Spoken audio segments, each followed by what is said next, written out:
session of Nelson County Board of Education today, November 15, 2016. First, we will have our Pledge of Allegiance. I'll stand, please. And right there. I pledge allegiance to the flag of the United States of America and to the republic for which it stands, one nation, under God, indivisible, with liberty and justice for all. Be seated, please.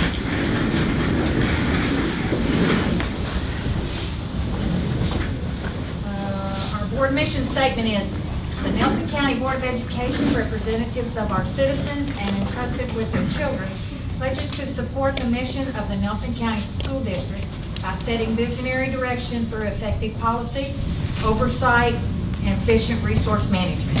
And our vision statement is quality education now, learning for life. Okay, with that being said, Dr. Orr, any changes to the agenda? Ma'am, we do not. Okay. First item up, student and stakeholder engagement, and that would be student performance. Dr. Orr. We have some fine folks from Bloomfield Elementary School here. So the principal, Miss Smith, one of several Smiths. But this is Miss Stephanie Smith. Thank you. My name is Stephanie Smith. I'm a principal at Bloomfield Elementary School. We have some fabulous students from BES that are here with Mrs. Kidwell. They are all a part of her STEM class. And STEM, for those of you who don't know, stands for Science, Technology, Engineering, and Math. And our students have been working on coding and programming. So I'm going to go ahead and turn that over to Mrs. Kidwell. Hey guys. I have the pleasure of the fun class. I get to do the activities. The project-based learning is just, it fits so well into my class. So I was lucky this summer to attend a training called Project Lead the Way at the University of Kentucky. And it totally changed how I did STEM. And one of the things that they really focused on was computer science. So I have a little information just so you all know how important it is. We're looking at the budget this year.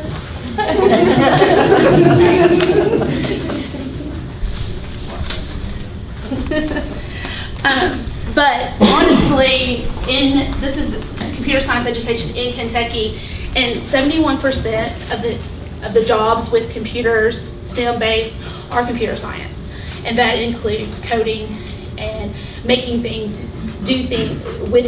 move with computers. So that is what we've been working on. Our PBG, the board, the district has been very, very good about providing us with new iPads. BB-8s is our robot that we're using, and I'm going to have them come up and introduce themselves.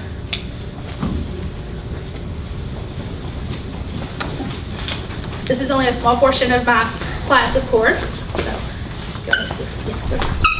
Hi, my name is Paul Browning. I'm Joe Goff. I'm Trinity Smith. I'm Dane Runner. I'm Leandra Kidwell. And I'm Carly Thurman. all right, and they have programmed their BB-8s to do a little presentation for you. Now, they're like, what if it's in the wrong way? Because when they start their program in the class, this is a different orientation. So they may have to adjust that as we go, but that's what I tell them problem solvers do. So, if you all want, who wants to go first? You want to go first? You want to talk a little about what we've been doing, Paul? Today, or for the past few weeks of school, we have been getting on an app called Lab and programming these BB-8s to do tricks like jumping, rolling, and changing colors. All right, and spinning. And spinning. Oh yeah, can't forget the spinning. Okay, over here. Paul, you get started.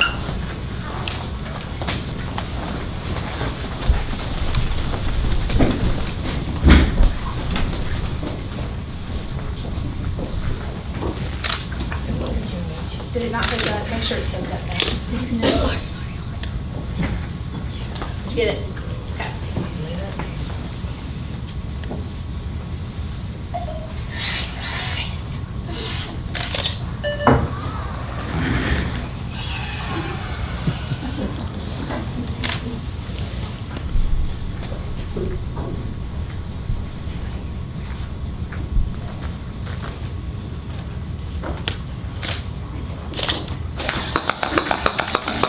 The head falls off when it jumps, but that's what we did that at the end.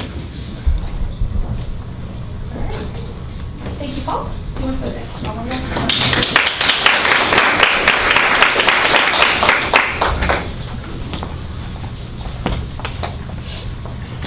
Our sounds off.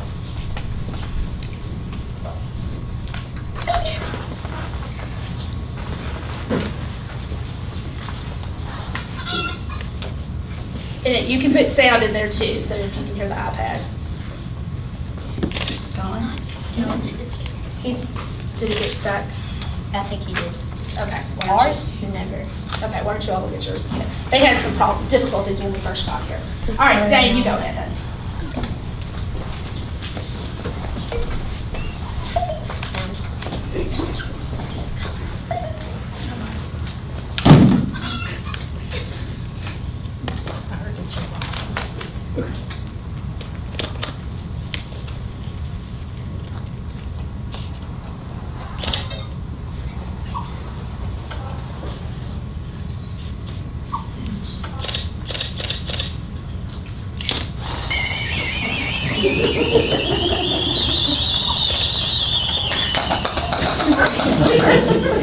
All right, and Carly and Leandra.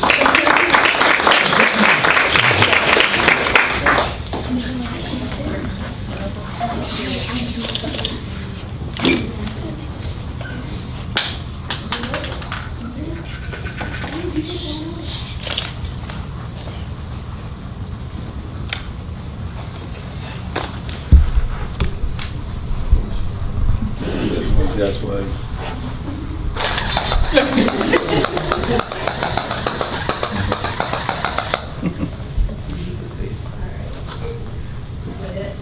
All right.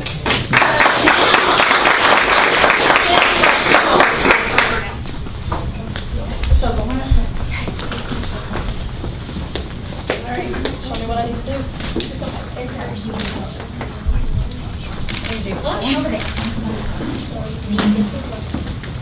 Paul, where are you? Over there.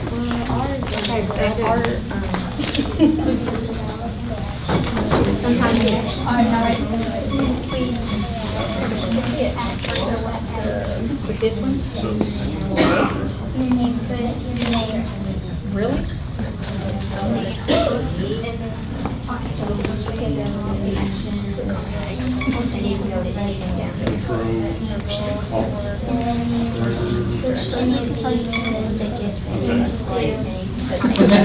Okay, so click on the rack, is that what you do? Any of these? Row.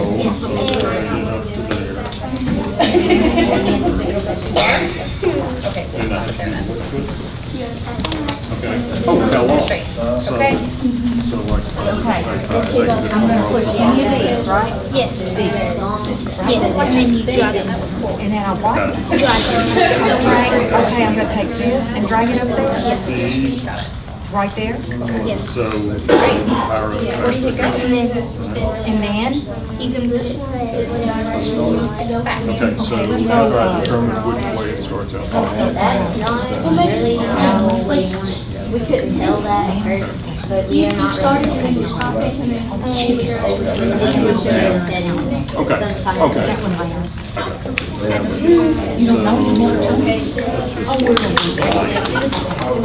Okay, so I finished that one. Can I add more to it? And then you can What are you trying to do? You trying to run me over?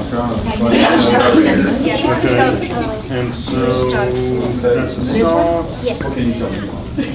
Do we have like, what's the spin?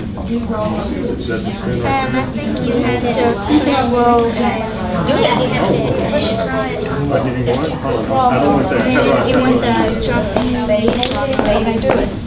I'm Oh, standing no, there. not that one. Kill me. How many seconds?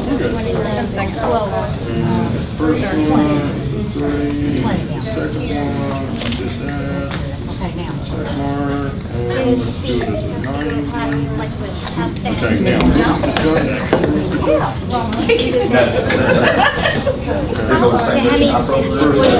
How many degrees? 360 all around. Let's go with that. What else does it do?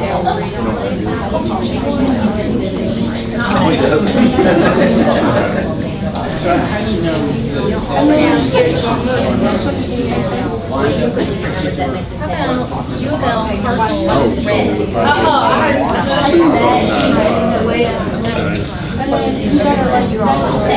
right.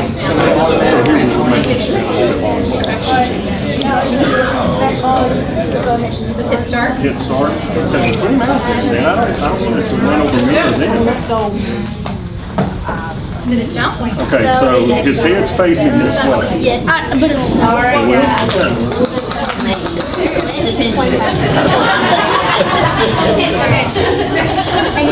do that one. And he did. You went to Lost his head, didn't he? Yeah. Okay, bring him on back over here.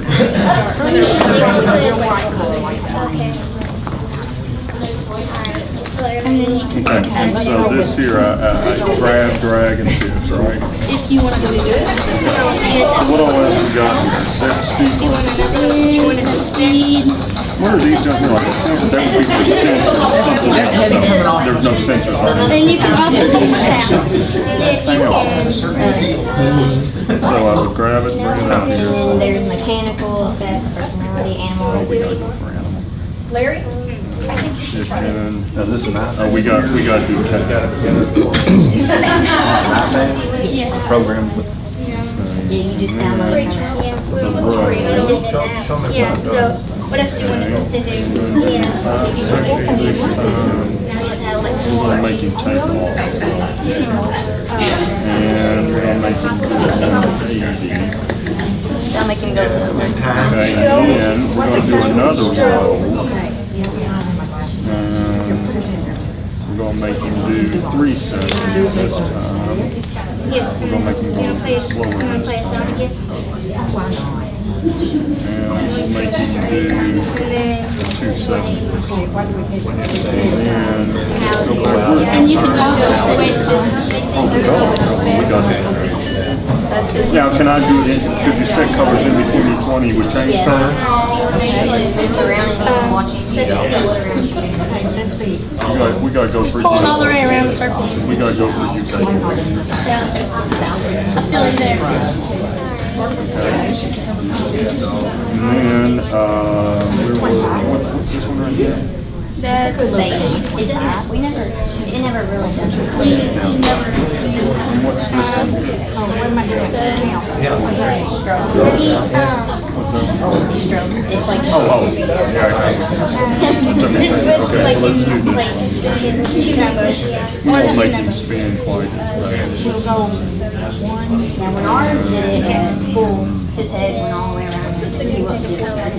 Let's go with it. These are much smaller numbers than we did the last time, and then we'll do a song. Is that how fast it So goes? we're connected? Probably just a code.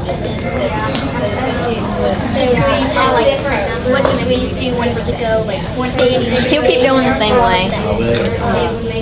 See, change the code.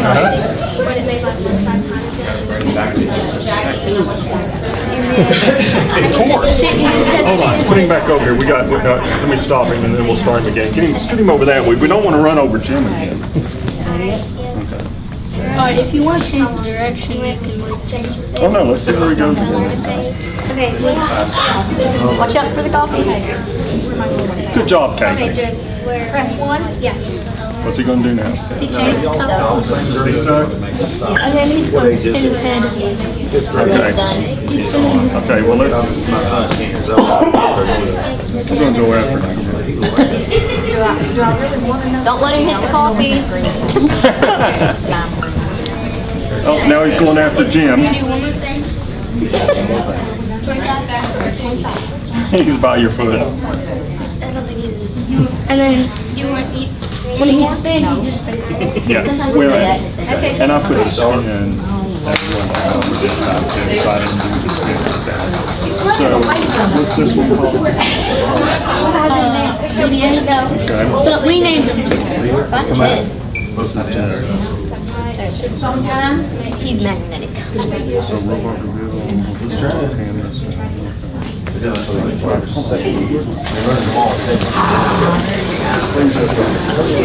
Out there.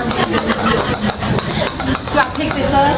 Yeah, you can. I can pick this up? You can pick It can't even find it.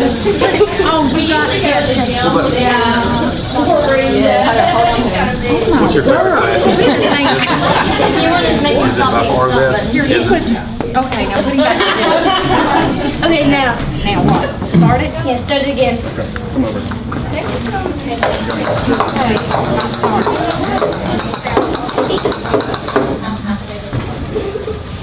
I got that roll back, is that okay? So see, you have to make a lot, but you have to make Quick, a so how many, is there a limit on the number of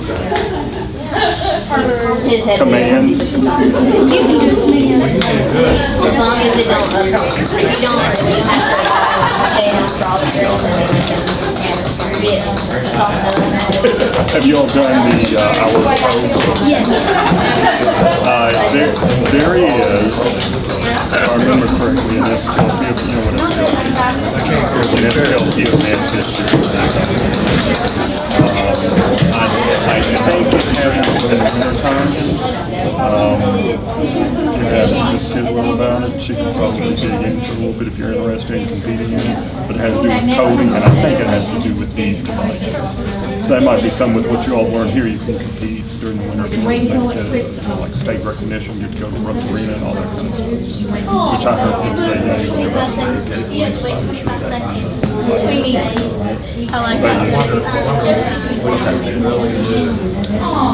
I'm good with that. Appreciate it. Thank you. Thanks, guys. You might not be.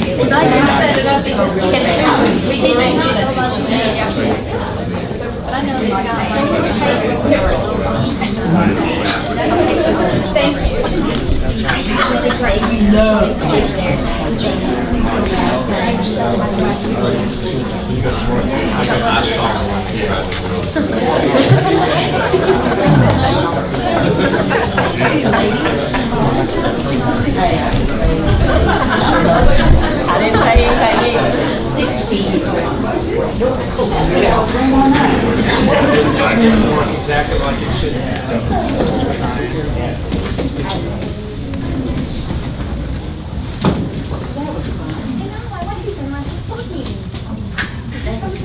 Can we just stop at that?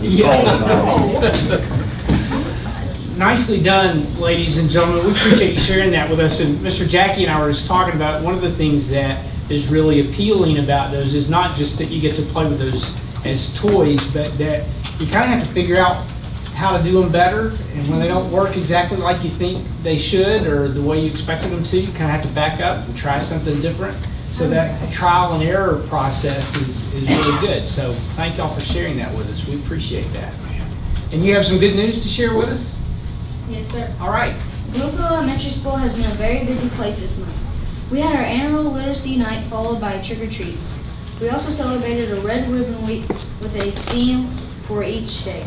Students also attended a school-wide program that talked about bullying, being a good leader, and making positive choices. Bloomfield Elementary School hosted a Veterans Day celebration on November 11th. More than 20 veterans and family members came to our breakfast program. Rebecca Lutz and Maggie Sweeney qualified for Kentucky chapter of the America Choral Directors Association, KYACDA, All-State Children's Choir. Emma Buckman, Caitlin Marksbury, Emily Simpson, Bryce Stafford, Ella Sweeney, Benjamin Williams qualified for KYACDA All-State Junior High Choir. Cox's Creek annual Thanksgiving meal is scheduled for Wednesday, November 16th, with more than 250 families signed up to attend. We are looking forward to a delicious meal with families and friends.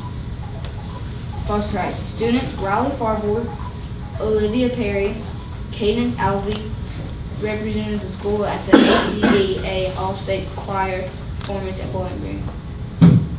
Nelson County ATC is one of the 91 finalists for the Work Ready Skills Innovative Grant. The ATC should know by the end of the month whether or not we receive the grant. Flagey Hospital is partnering up with Nelson County Area Technology Center Health Science Program at the ACT to sponsor more students to get industry certified. Flagey has committed a donation of $2,500 to sponsor each student to become industry certified M&As and lemon Petobi technicians. The Nelson County Early Learning Center 3-year-old classes are learning about food and healthy eating. They are soon to embark on a trip to Pizza Hut where they will experience the art of pizza making for themselves. To prepare them, the teachers in these 4 classrooms have created pizza restaurants right for themselves. To prepare them, these teachers in these 4 classrooms have created pizza restaurants right down to menus and open and close signs. Students are eagerly learning life skills and having fun creating pizzas for their own customers. Jocelyn Vincio, a junior at Nelson County High School, was selected to be on a Commissioner Student Advisory Council, a group that provides input to Kentucky's Commissioner on Education, Stephen Pruitt, which is one of only 16 students total who will meet in Frankfort with the Commissioner. At New Haven School, Mr. Bell's 7th through 8th grade social studies teacher was awarded a $3,000 donation from New Haven's Iron Horse Committee. The donation was awarded to help the middle school as they work to raise money for a new set of Chromebooks.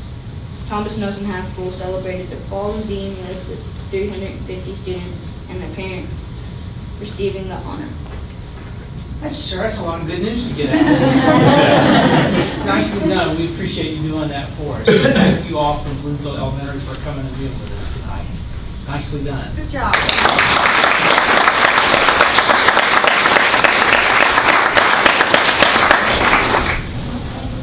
Okay, next item is expect the best recognition. So each month we recognize 2 staff members and a parent and a student for their efforts as they go really above and beyond the expectations in the district. And so I'm glad to get to read from their nominations tonight. We'll read through these and ask these folks to come forward, and then we've got just a small presentation that we'd like to make and take a picture with you. So our teacher is Mr. Jeff Kasagi from New Haven School. Mr. Kasagi goes above and beyond to be more than just a teacher. He truly cares about the students' futures and is seen every morning as the first person on campus. He attends every dance, which is remarkable, that is held and interacts with the students. Students like being in his class, and he expects the best from them, and we appreciate that. Then our classified staff member is Miss Kathy Mattingly. She exemplifies the leader in me at the Nelson County Early Learning Center. She works seamlessly with her teacher, Nicole Pinkston, synergizing in the classroom. There's a lot of leader in me language in here for those of you that aren't introduced to that yet. They work like a well-oiled machine. Miss Kathy guides our students with the end in mind as she teaches small groups to be kindergarten ready. She always has a smile for her colleagues and a kind word, and we're proud to call Miss Kathy one of our own. Our parent this evening is Miss Leanne Vincent from Thomas Nelson High School. She has been an integral part of sustaining the Thomas Nelson General Hand over the past year. Miss Vincent is not afraid to roll up her sleeves and take action whenever it is needed. She provides a welcome energy and level of community partnership that makes our school a better place for everyone. We appreciate that very much. Then we have our student from Nelson County High School, Jasden Gambrell, who wrote and presented a wonderful speech for the Nelson County High School Veterans Day ceremony last week.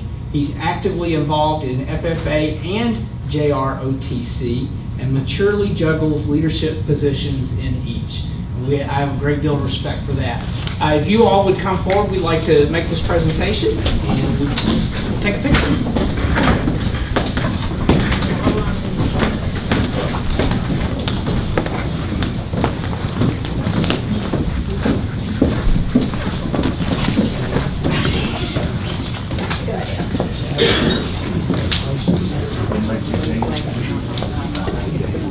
Try to.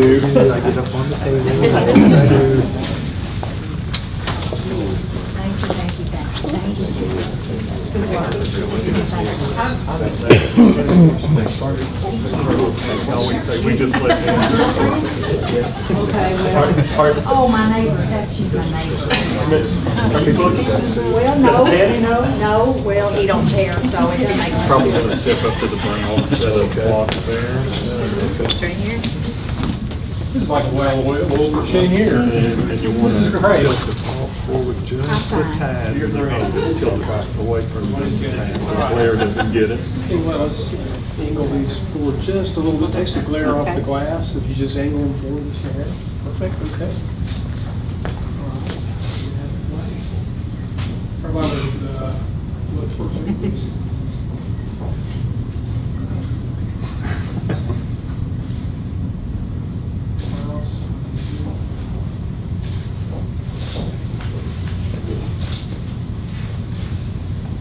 Thank you. Thank you. Thank you. Good jobs.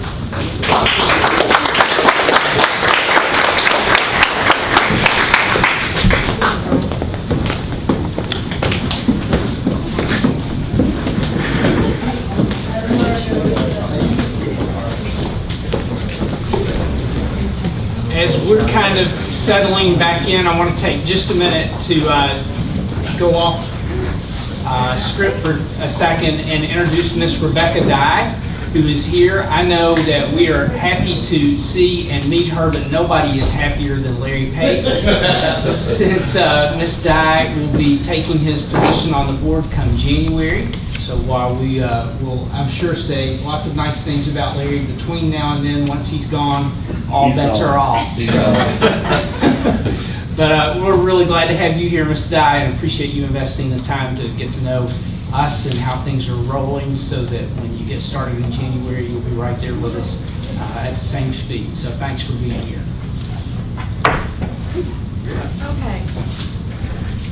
Next is operations consent agenda. These items, which is personnel, informational personnel actions, includes the treasurer's report, bills and claims, the munis report, leave of absence, minutes from previous meeting, and the board training approval. These items were sent to us previously, so we had an opportunity to look these over. So I need a motion to accept those items that I have just stated. Motion. Motion by, okay, I didn't hear. Motion. Thank you. Mr. Jackie made the motion. May I have a second? Second. Second by Mr. Norman. All in favor? Aye. All opposed. Motion carried. Next, we have efficient resource management and Mr. Hawkinsmith. We're going to talk about the audit report.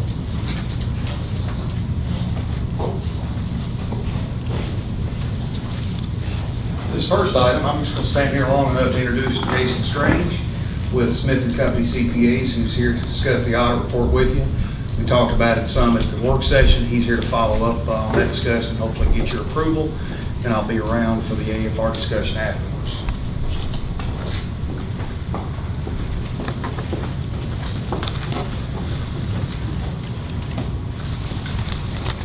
Hello, I would like to thank you all for having Smith & Company. Again, I'm Jason Strange with Smith & Company CPAs. I'd like to thank the board for having you all have Smith & Company perform your annual financial statement audit. I believe you all have a copy. I'm just going to kind of go through and touch on some highlights. Anyone has any questions or needs more detail, I can get that for you. So feel free to chime in if you have any questions. So with that, I would direct you to page 1 of the report, and you'll see this is our report of independent auditors. We state there management's responsibilities are for these financial statements. So these are the district's and management's financial statements. And our responsibility is to give an opinion on these financial statements as to whether they're fairly stated. And on page 2, that heading titled opinion is where we give our opinion. We state that the financial statements are in accordance with generally accepted accounting principles, and which is an unmodified opinion, a clean audit opinion. On page 11, this is your statement of net position, showing all the assets and liabilities of the district at June 30, 2016. You can see your total assets in the far right total column, approximately $104 million. This includes all your capital assets, which are the bulk of that at $91.4 million. And then you have total liabilities of $80.36 million, with a residual of total net position for the district of $26.7 million. You'll see the unrestricted net position there is a deficit balance, and that has to do with an accounting principle that was implemented last year where you all had to report the net pension liability for the CERS, County Employee Retirement System, that you all participate in. And you'll see this year that net pension liability is under non-current liabilities. The very last item there, net pension liability CERS, was $10.7 million at June 30, 2016. That's what's taken the overall net position into a deficit balance. On page 13, this is a balance sheet you're probably more used to seeing. It doesn't have the long-term debt, doesn't have your capital assets. You'll see cash and equivalents for the general fund of $3.67 million at June 30, 2016, for total assets of $4.2, less liabilities of $804,000, gives you a fund balance in your general fund of $4.2 million. So that's a healthy, the cash and equivalents are there, and the fund balance is fairly healthy when comparing it, when you're considering the overall picture, picking up capital assets and then net pension liability and long-term debt. So you have a positive fund balance in what you would typically see in your balance sheet. On page 15, this is describing the change in the fund balance. You see for the general fund, total revenues of $37.3 million, total expenditures of $36.5. For a total change in fund balance was an increase from the prior year of approximately $456,000. On page 17, these are the funds that are considered proprietary in nature, so your food service and your child care. You'll see total assets for proprietary funds of $1.37 million, total liabilities of $2.23 million, and the total net position or deficit of $623,000. And again, that liability, the only liability really there to speak of, is that net pension liability of $2.2 million.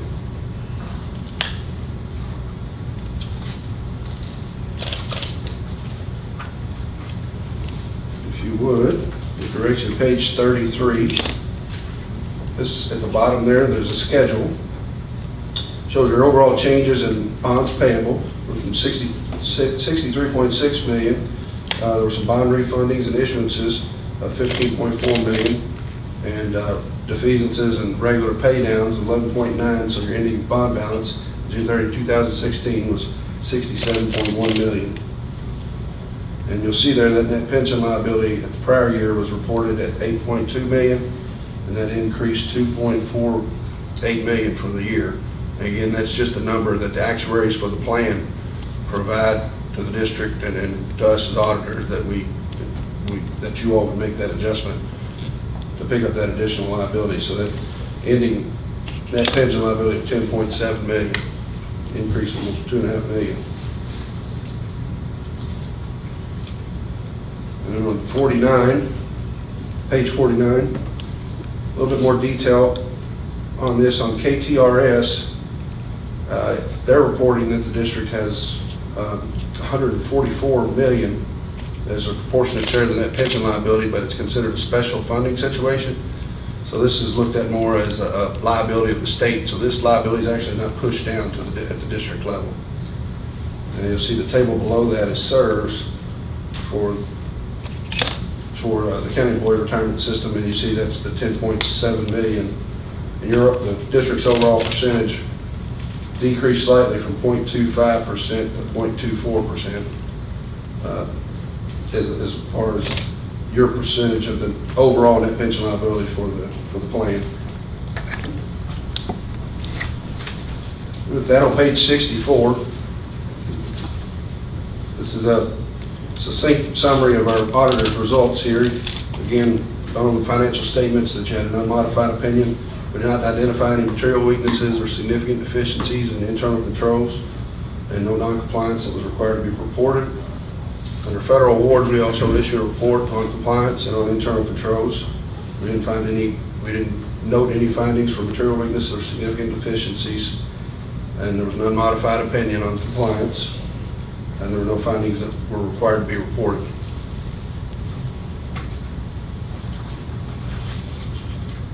With that we do, as part of the audit, we do go to the school, the individual schools, and on page 72, we typically will look at each school, we'll pick a random sample of receipts and disbursements, and we see a lot of these items at several districts that we do, and it's fairly common.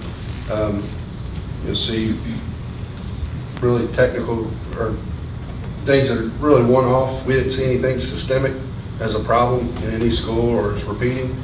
It would be something as a multiple receipt form was signed by the teacher, and it should have been signed by the students. But we're required as part of the auditor's contract to write that up and report those findings. And I believe Mr. Orr and Mr. Hockensmith, they'll use this in training each year for your bookkeepers, your principals, and your school staff. So but overall, the audit was very clean, and we got everything we needed. A pleasure working with all the folks at the district. If anybody has any questions. So one thing so overall, it's very clean sounding audit. The only thing, and I want to make sure that I'm hearing it correctly and that everybody reports it correctly, several times using the phrases of a liability, and you talked about a few deficits. Those seem to all be focused in around the pension programs, is that correct? Correct. And that is not that the school district has not been submitting the portion of the employee pension that we're required to, the percentage we're required to. It's the fact that, as we all see in the news all the time, the pensions are underfunded right now. And so one way the Commonwealth has approached that is to show the liability that each district's employees have, what portion of that unfunded ends up being for that district. Am I saying that correctly? Correct, that is correct. So they tell you the district what to withhold and what to submit. You've all done 100% of that. So it's really, at the plan level, there's just grown to be an unfunded balance. Which is the thing that, again, was a lot within this past political round back last fall, and probably we'll see some more of that this coming spring in the legislature. But it essentially sounds like all of that unfunded, all of that liability or that deficit is based upon what the state, the Commonwealth, has not provided to the fund. Is that a correct way to say it? Yeah, there's several ways assumptions. Life expectancy's increased. Sure. That creates an increase in the net Yep. liability. So there's several items, but for you all and for all districts, it's really just an accounting entry that you're going to get every year after the actuaries report that here's what you would be on the hook for if the plan closed tomorrow, or so to speak. And it's not anything that y'all have underfunded. You all paid 100% of your surge contributions as required. Okay. That last sentence probably makes me feel most comfortable out of all of it. Okay. Okay, our next item is post audit. We need to. I'm sorry, we have a need to motion okay it? approve, yes. Okay, do I hear a motion to approve our audit report? I'll make a motion. Ms. Breeding, thank you. She made the motion to accept the audit report. Do I hear a second? Second. Mr. Pate, second. All in favor? Aye. All opposed? Motion carried. It has been approved. Okay, very good. Thank you. Okay, Thank you, Mr. Strange. Okay, Mr. Hawkins-Smith. All right, just going to hit a couple of highlights. This is a different way of looking at what Mr. Strange just went through with you. This is, there are no sole accounting entries other than on behalf reflected here. I didn't bring my toy with me, and we've already had toys tonight, so I didn't bring my laser pointer. But if you look in the year-to-date actual column, which is the second column from the left, the very top, you see the fiscal 16 beginning general fund balance. This does not include reserve funds and escrows, et cetera, but the general fund beginning balance, a little over $1.7 million. As you heard Mr. Strange say, we had a very positive year financially. We added $456,000 to our fund balance. We've had years where it dropped substantially. That's why you have a contingency. Things happen within the roofs or We might have, there's been years where we had seat withheld because of the state budget problem or a state budget problem. This year was a good year for us. If you'll scroll 2 or 3 pages in, Carla, you'll see to the bottom, one more page maybe or a couple more, right there. You'll see, no, keep going, I'm sorry. Keep going forward. I want to point out the $456,000 increase is what I'm looking for. Continue. Yeah, keep going. We need to get to expenses. Right there. Okay, bottom number. Page, I'm sorry. I'm sorry, that is page. That is page. Page 7, yes. Second column from the left, very bottom number, you see the ending balance in Fund 1, which will then become this year's beginning balance for fiscal 17, $2,172,000, $456,000 more than we began with, which is what Mr. Strange shared with you a few minutes ago. So had a good year financially. As a result of that, you made other decisions that will affect fiscal 17, but I think we're off to a good start in fiscal 17. With salaries, with taxes, with SEEK, et cetera. There's a lot of variables there, but I feel good about fiscal 17 standing here today. Fund 2 is our grant fund. If you'll go to the next page, Carla, the next few pages are your where we reflect, and this is your draft, your tentative, and your working budgets all look very similar to this. You got about you see $4.5 million in revenue. That's where your Title I grant expenditures are reflected. That's where preschool. We've got a preschool, and we've talked about that a lot lately. We've got some construction going on there. That's where the nuts and bolts of the preschool operation show up. If you have ESS and textbooks, you've got safe schools, you've got Part B for special ed. Those are all reflected in there, and typically we spend what we bring in within a given year.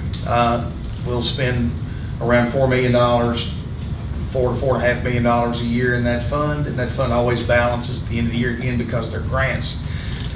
If you'll go to the next a few pages on in, Carl, let's see. I'll just keep up with you here. Let's go to Fund 310, which is on page 14. This is your capital outlay fund. I'll remind you, this is a fund where we receive $100 per pupil based on average daily attendance. We receive it from the state of Kentucky. It has to be set aside for debt payments, for bond issues. We set that aside, and if you'll go to the next page, Carla, you'll see, or maybe a couple of pages in, one more page, you'll see that, actually on page 15, you'll see that we transfer that out. You show the revenue in, $418,000 and change, and you show an expense or a transfer out. And what we're doing, we'll get to this in a minute, we're transferring that into the district's debt service fund, because those dollars are used to make your bond payments on all the bond issues. He talked about $67 million in outstanding bonds. We have annual payments on those. That's transferred into that fund so we can make those payments. If you'll go to the next page, Carla, this is your building fund. This is another capital fund. And you are required to put your original nickel, we talk about when we levy taxes, and you're required to put those 2 growth nickels here, and those 3 nickels combined make up $3,710,000, and that's how much we placed in that fund from general property taxes in fiscal 16. At the bottom of the sheet I guess it's page, I'm not keeping up with you, Carl.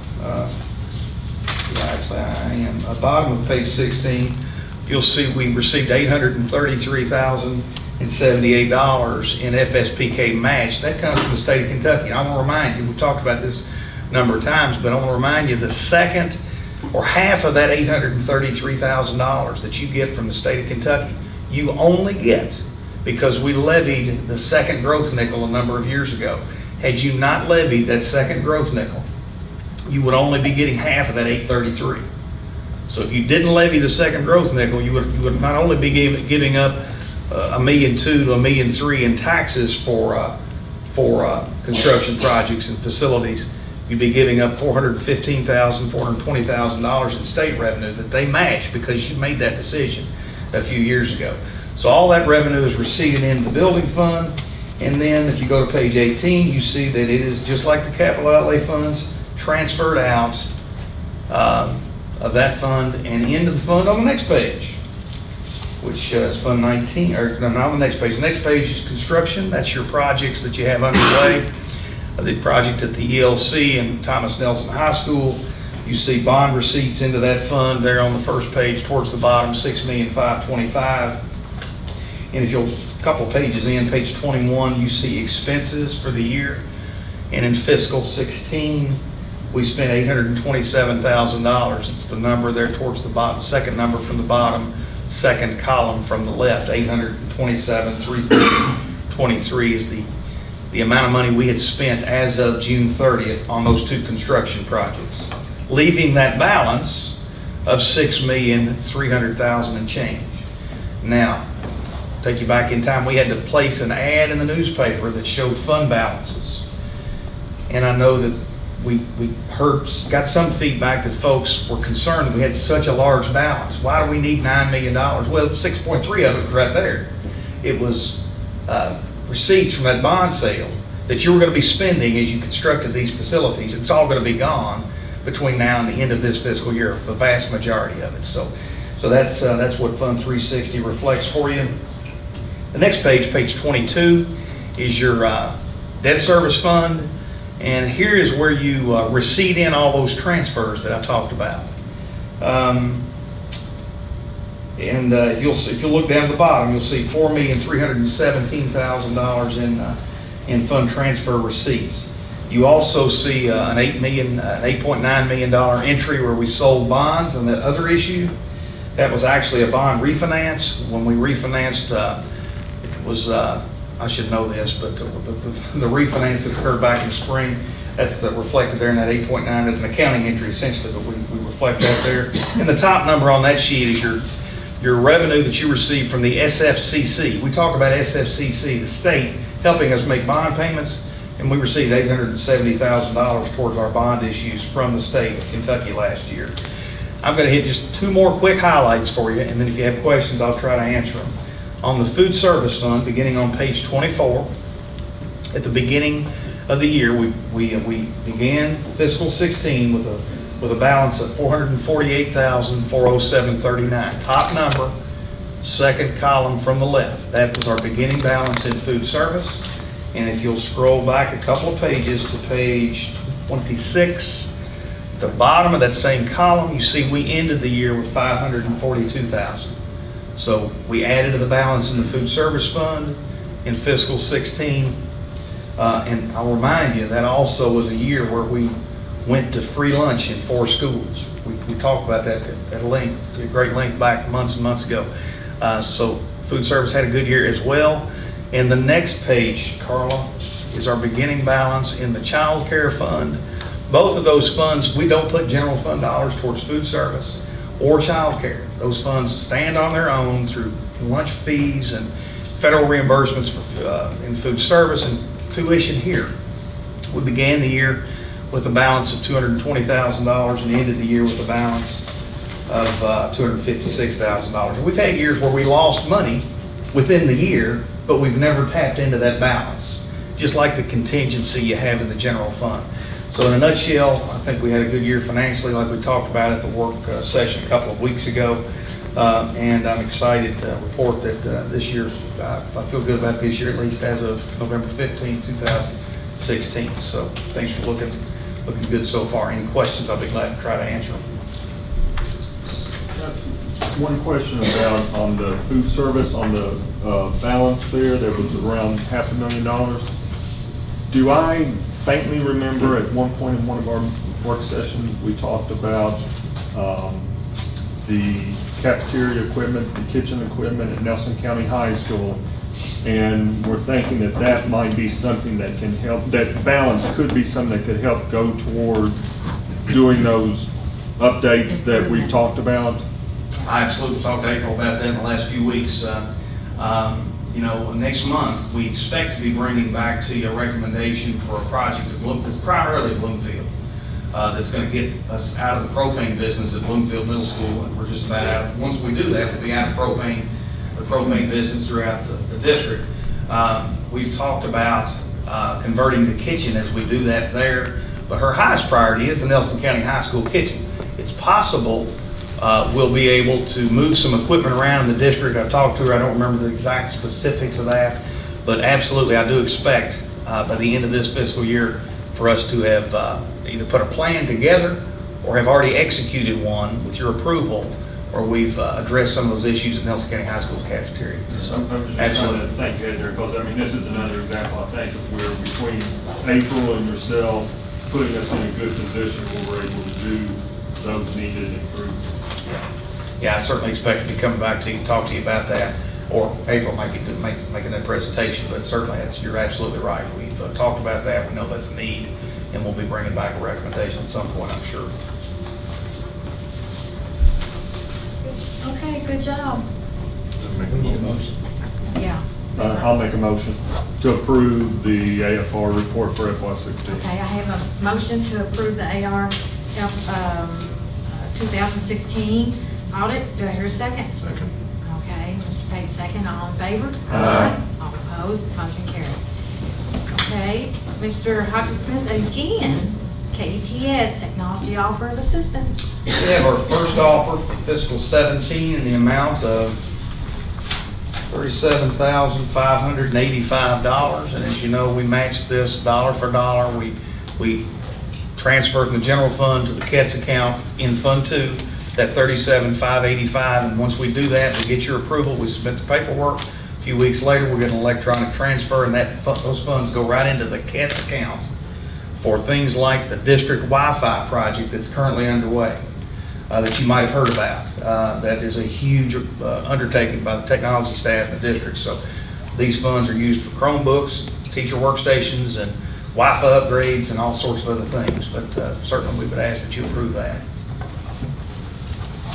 Okay, do you hear a motion that we accept the offer of assistance for technology? I'll make a motion. Ms. Breeding made the motion, second by? Second. Okay, Mr. Norman, second. All in favor? Aye. All opposed? Motion carries. Thank you. Thank you, Mr. Hawkinsmith. Now we have college and career readiness. That would be Ms. Brown and Ms. Williams.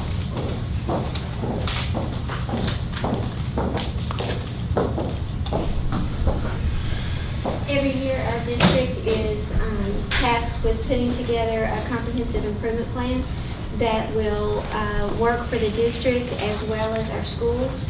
Each school submits their own plan under the umbrella of the district. Anne-Marie, Cheryl, and Dr. Orr and I have been working on the district improvement plan, and that's what we'd like to show you tonight.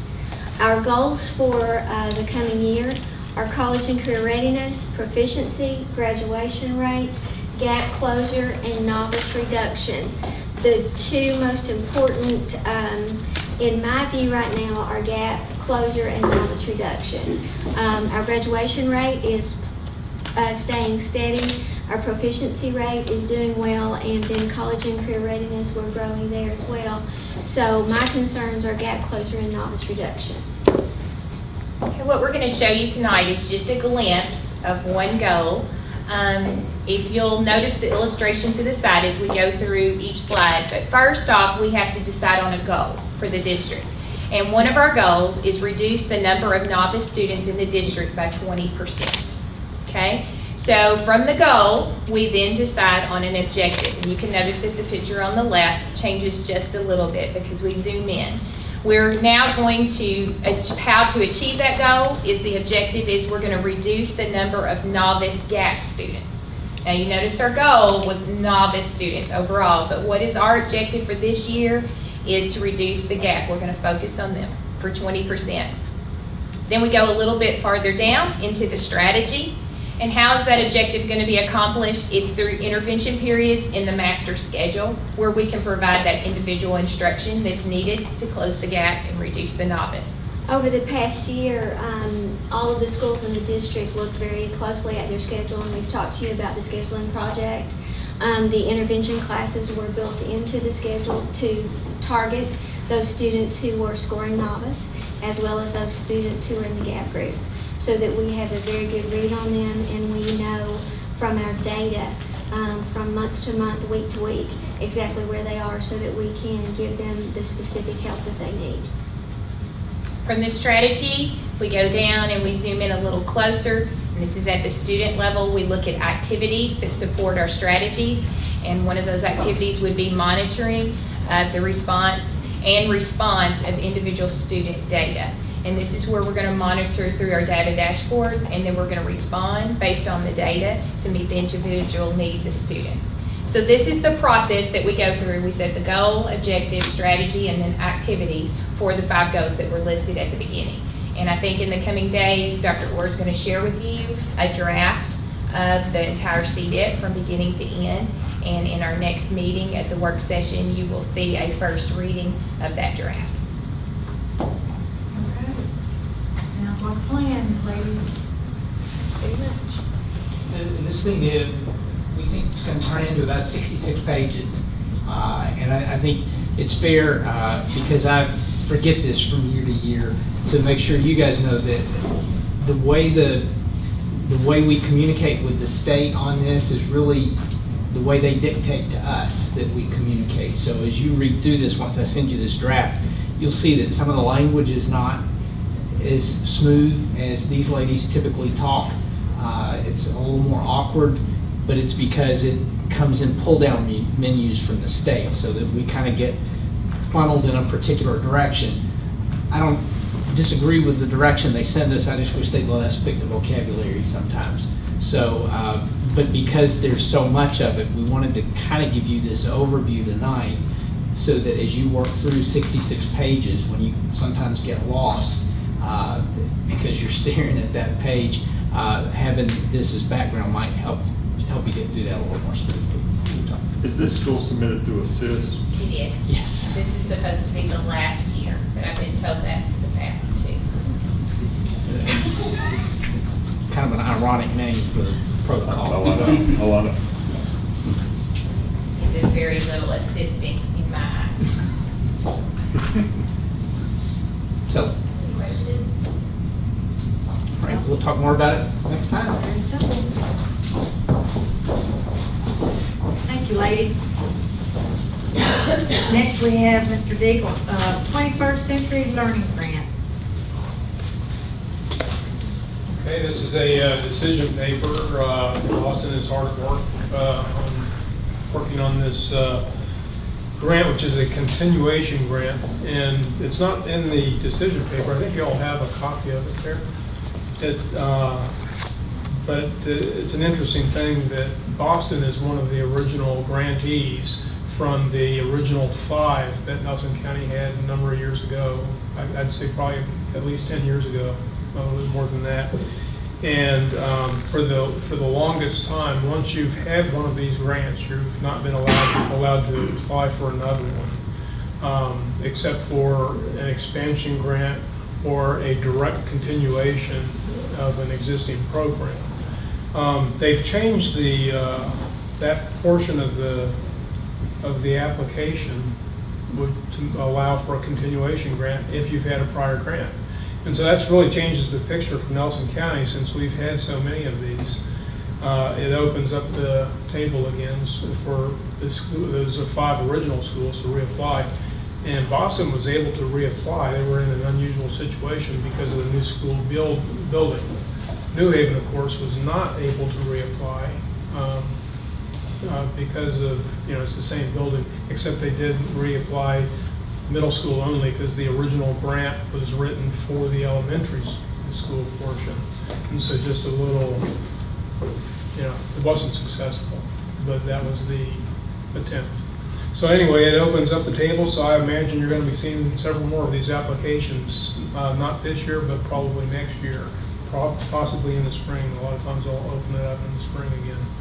So this continuation grant, since they've had, Boston had one of these fairly recently, this is kind of builds on that program that they had, which they climbed out of. They had it for 5 years, this most recent one.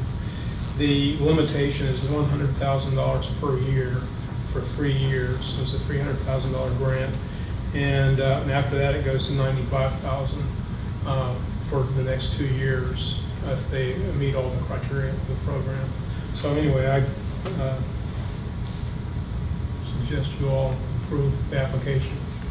Okay, And there's no matching funds. It's just sweat equity matching. Sweat equity out of, what you already have into it. There's no cash required. yeah. Okay, I need a motion to accept the continuation grant for Boston School funded through the 21st Century Program. Make a motion. Mr. Pate made the motion, I hear a second. Second. Mr. Jackie made the second on this. All in favor? Aye. All opposed? We have approved the Boston School request to apply for a continuation grant through 21st Century Program. Thank you. Thank you, sir. Thank you. Okay, our next item is student and shareholder engagement, guest comments. Okay. Do I hear a motion that we adjourn this meeting? Motion. Thank you, Mr. Norman. Do I hear a second? Mr. Pate, second it. All in favor? Aye. All opposed? We have